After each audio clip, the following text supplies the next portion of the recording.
Depuis bien longtemps, inventeurs, ingénieurs et bien sûr militaires cherchent à concevoir un engin capable de se déplacer sous l'eau. Le premier submersible fonctionnel connu est le Drebel en 1620.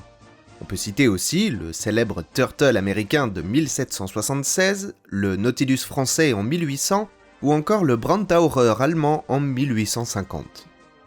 Mais tous ces engins partageaient un même problème majeur, leur propulsion. En effet, ils étaient tous mus uniquement par la force des bras, avec des rames ou des manivelles entraînant une hélice. Résultat, une vitesse dérisoire, une autonomie ridicule, et donc une utilisation pratique quasi impossible. Dans la seconde moitié du 19e siècle, alors que de nombreuses marines s'intéressent sérieusement à l'arme sous-marine, le problème reste entier. Comment propulser efficacement un engin sous l'eau ? À cette époque, Napoléon III cherche à redonner à la France sa place de grande puissance européenne.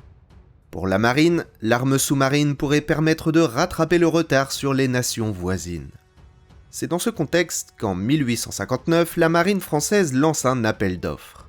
Et parmi les réponses se distingue un projet hors norme, présenté par l'ingénieur maritime Charles Brun et le capitaine Siméon Bourgeois, un submersible de loin le plus avancé, le plus grand jamais construit, le plongeur. Avec ses 42,50 m de long pour un déplacement de 420 tonnes, le plongeur est un véritable géant pour son époque. Pour comparer, le Hunley de 1863 ne faisait que 12 mètres pour 8 tonnes, et le Peral de 1888, 22 mètres pour 77 tonnes. Le plongeur, lui, affiche des dimensions plus proches des sous-marins du début des années 1900. Et s'il est aussi immense, ce n'est pas pour rien. C'est à cause de sa plus grande innovation, son moteur, qui fit de lui le tout premier sous-marin au monde propulsé mécaniquement. Il est évidemment impossible d'utiliser une chaudière et beaucoup trop tôt pour l'électrique. Non, le moteur du plongeur fonctionne à l'air comprimé. Pour alimenter ce moteur de 80 chevaux, il embarque ainsi 23 réservoirs d'air totalisant 153 mètres cubes. Vous comprenez donc mieux pourquoi il était si grand. Surtout que, même ainsi, il n'avait qu'une autonomie de 5 nautiques, soit 9 km. C'est si faible que, pour les essais en mer, il était accompagné d'un navire chargé de le ravitailler en air comprimé. De plus, si cette motorisation ne dégage pas de fumée et ne pollue pas l'intérieur du submersible, en échange, l'afflux d'air augmente progressivement la pression interne, ce qui fait chuter le rendement du moteur et devient vite invivable pour l'équipage. Résultat, le plongeur doit rester proche de la surface pour expulser l'excédent d'air et recycler l'oxygène. Sauf que cela crée une traînée de bulles derrière lui. Pas vraiment discret pour un submersible militaire, vous en conviendrez. Et pour couronner le tout, le système est tellement complexe que le plongeur a besoin d'un équipage de 12 hommes. Mais malgré ces contraintes, ça fonctionne. Il peut naviguer sous l'eau jusqu'à 4 nœuds. Ce n'est pas spectaculaire, même à l'époque, les submersibles manuels atteignent déjà les 3 nœuds. Mais la différence, c'est que le plongeur peut tenir cette vitesse sur la durée, là où des hommes s'épuisent très vite. Et ça, c'est une véritable révolution. On peut également noter sa coque en tôle d'acier riveté, divisée en compartiments étanches, et sa forme fuselée pour mieux fendre l'eau. D'ailleurs, contrairement à d'autres submersibles du 19e siècle comme celui de Brutus de Villeroy ou le Hunley, il a une forme beaucoup plus profilée, presque aplatie au centre. Autre particularité étonnante, son système de sauvetage. En cas de problème sous l'eau, l'équipage pouvait accéder à une chaloupe étanche depuis l'intérieur du submersible et la détacher pour remonter à la surface. Bien des équipages de submersibles auraient rêvé d'un tel dispositif. Le plongeur étant un prototype, il n'était pas destiné à combattre réellement, mais il devait prouver que c'était possible. Ainsi, il fut armé d'un éperon à la proue pour percer la coque des navires ennemis et d'une hampe de 3,50 m portant à son extrémité une charge explosive. La construction du plongeur commence dans le plus grand secret, à l'arsenal de Rochefort en juin 1860 et ne s'achève qu'en avril 1863. Le 10 juin ont lieu les premiers essais en surface, sur la Charente où il parcourt 7 nautiques sans difficulté. Les résultats étant concluants, on passe aux essais de plongée dans le bassin de Rochefort, qui mèneront à quelques ajustements mineurs. Et c'est finalement le 18 février 1864 qu'a lieu sa première immersion en eau libre.